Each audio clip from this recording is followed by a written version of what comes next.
Então, você provavelmente já assistiu Bob Esponja, já que ele foi um marco na vida de todos os brasileiros, ou quase todos. E como não gosta desse desenho, né? Já que seus cenários cativantes, animação diferenciada e estilo de humor único, conseguiu criar um desenho que literalmente se destaca em todos os outros desenhos daquela época. Imagina Nick, sim, Bob Esponja. Pra falar a verdade, eu acho que um terço dos outros desenhos não são tão conhecidos como Bob Esponja, já que foi literalmente o desenho mais famoso dele. Mas Bob Esponja não é mais o mesmo. A Nick, com sua fama de estragar tudo, viu que Bob Esponja era um dos únicos desenhos que davam um bom look. Tinha mais alguns, mas Bob Esponja era um dos únicos que dava. Ele tá tentando sugar cada gol desse incrível desenho, com episódios bizarros, spin-offs bem ruins, tipo, não só um spin-off ruim, e sim 5, e criando filmes que não fazem o menor sentido. E hoje nós vamos falar sobre como estão sagrando Bob Esponja com o tempo, e eles não estão dando a mínima pra isso.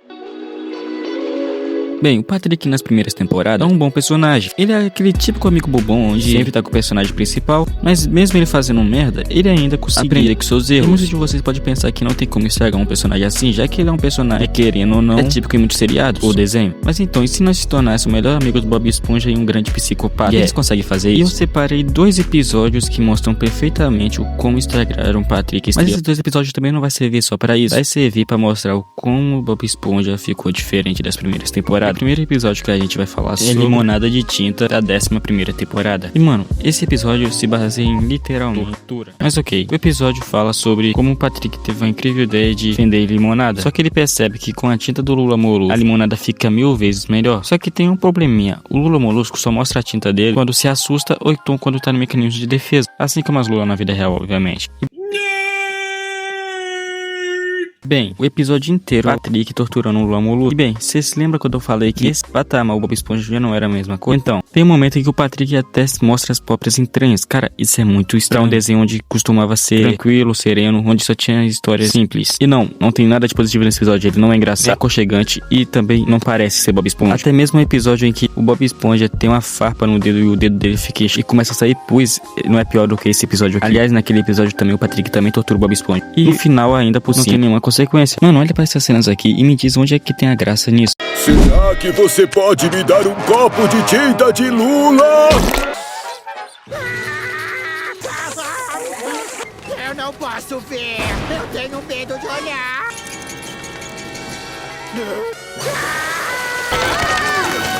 O ramo de limonada preta. Achamos uns ovos de aranha. Mildred conhece o Lula Molusco. Tipo, olha esse final, cara.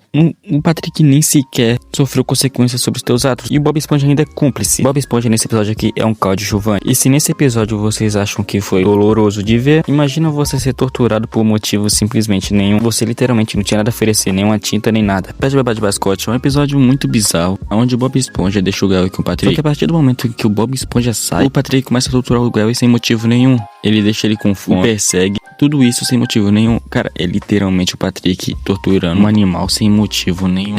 E no final acaba tudo bem, o Bob Esponja acaba chegando em casa e acaba vendo o Gary supostamente cuidando do Patrick, o que era pra ser um final fofinho, mas acabou sendo algo que deixou os espectadores muito irritados. Se transformou numa farm de dinheiro pra uma empresa e não um desenho que é realmente feito. Tanto que já era pra ter acabado na 3ª temporada. Sim, era pro desenho ter acabado na 3ª temporada, com o primeiro filme. Só que eles viram que deu muito certo, acabou desistindo dessa ideia. E assim, o que era pra ser o único filme que era pra ser um final desse seriado lindo, acabou que eles criaram mais 2 filmes. Mas bem, bora falar sobre o primeiro filme. Ele foi lançado em 2004. E bem, já é um clássico. Ele tem tudo que um fã poderia querer. Tem questão de humor, animação caprichada. É um roteiro que funciona tanto pra crianças quanto pra adultos. Ele tem toda a vibe dos episódios clássicos do Bob Esponja. Mas ok, vamos começar. Esse filme se trata do Plankton tentando dominar a fenda do Bikini, como sempre falhando. Só que ele acaba roubando a coroa do Rei Leite. Ele culpa o seu sirigueiro. O Bob Esponja e o Patrick vão ter que ir pra um lugar fora da cidade pra poder achar essa coroa. Esse filme é perfeito, ele é todo amarrado. É incrível como eles tinham criatividade pra fazer a parte de fora da fenda do Bikini, uma área meio mais urbanizada, sabe? E as partes em live action também são muito icônicas, então esse filme é perfeito. E ele conseguiria sim terminar a série. Só que como eles perceberam que deu lucro, eles resolveram fazer o segundo. Bob Esponja, o herói fora da água. Esse filme se trata do que conseguiu roubar a fórmula do Siricaçu simplesmente escrevendo num livro. E assim nossos protagonistas vão encontrá-la. Simplesmente pra isso eles terão que sair fora da água. Essa é a sinopse do filme. Esse filme consegue ser bem chato. Primeiramente que esse roteiro é bem viajado, o que não é algo já ruim, que nós estamos se tratando de Bob Esponja. Querendo ou não, esse é um desenho bem viajado. Só que o texto desse filme é meio desculpa, mas as partes em 3D demoram e acaba quebrando o ritmo. Parece mais um spin-off do que uma animação. O vilão consegue ser bem esquisito e forçado. E não tem carisma nenhum. Me desculpa, mas parece mais especial forçado do que um filme com alma. Mas não é de tudo ruim, conseguiu criar uma certa legião de pessoas que gostam desse filme. Por exemplo, eu gostava muito quando eu era pequeno. Mas o terceiro filme consegue ser o pior de todos. E aí nós chegamos no Bob Esponja e os Vingadores do Mar. Ops, como assim? Errei.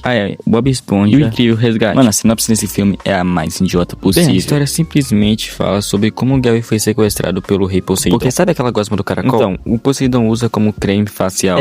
Mano, que bagulho mais idiota, é sério. Um texto dessa história é só pra encher linguiça, tá? Já vou logo avisando. Obviamente, tem pontos positivos como a animação, que traz um 3D lindo, mas a história é muito pobre em questão roteiro. Tipo assim, cara, coloca o roteiro na mão de uma criança e ela provavelmente não vai fazer um roteiro como ou vai, né? Criança gosta de qualquer coisa. Com certeza, um dos bagulhos mais irritantes desse filme é o tanto de celebridade que tem. E nenhuma faz sentido na história, mano. Tem simplesmente 7 celebridades, mano. O que o Snoop Dogg tá fazendo aqui? Puta que tá na cara que eles só fizeram isso porque não tinha história. E alguma coisa tinha que levar as pessoas pro cinema. E é isso que a Nickelodeon tá fazendo, tentando tirar a última gota do Bob Esponja, criando filmes horríveis e spin-off. E sim, tem bastante spin-off. E nós vamos falar sobre os spin-offs agora de Bob Esponja. Pra finalizar com chave de ouro, Cup Coral, Bob Esponja dos primeiros anos. É uma série feita em CGI e ignora todos os fatores das primeiras temporadas de como os personagens se conheceram. É uma série deles criança, feita em 3D e CGI. E mano, eles literalmente trocam a animação linda fluida do Bob Esponja com 3D cagado. Bem, os personagens literalmente têm o mesmo jeito, com um humor muito mais infantilizado. Tá na cara que essa série foi feita pra vender produtos na stream. Agora vamos pro personagem psicopata. O show de Patrick Estrela. É um spin-off de Patrick, onde ele é um apresentador de talk show da casa dele. Só que nesse seriado mostra como a família dele é maluca, mostra como o Patrick interage com o cara convidado ao passar dos episódios. Parece até que é algo bom, como eu falando assim. Corta pra um humor totalmente caótico e sem rumo na direção. O Patrick se tornando mais burro e irritante, ao invés de engraçado. Os visuais nobres e a família dele não cativam, confunde e chega até a ser acelerado demais os episódios. Isso é uma maluquice e só. E não passa de um erro. Obviamente, Bob Esponja teve uma queda significativa. O desenho já não é mais aquele relaxante que a gente poderia assistir a qualquer momento. Eu não sei se isso é por causa da saída do criador que acreditava que a série deveria ter terminado na primeira temporada com o primeiro filme, já que o criador que dava todas as ideias criativas e tudo vinha da mente dele. Obviamente eu tô falando isso, mas com certeza teve episódios bons depois da terceira temporada, mas teve um declínio assim de qualidade e provavelmente isso já teria até acabado há muito tempo. Como o Simpsons tá na cara que já deveria ter terminado há muito tempo, mas ele continuou forçando e tá cada vez mais ficando sem graça. Mas foi esse o vídeo, espero que tenham gostado. Se gostou, dá like e se inscreva no canal aí. Estou em rumo de 5k de inscritos, com fé que eu vou conseguir. Então esse foi o vídeo e até logo.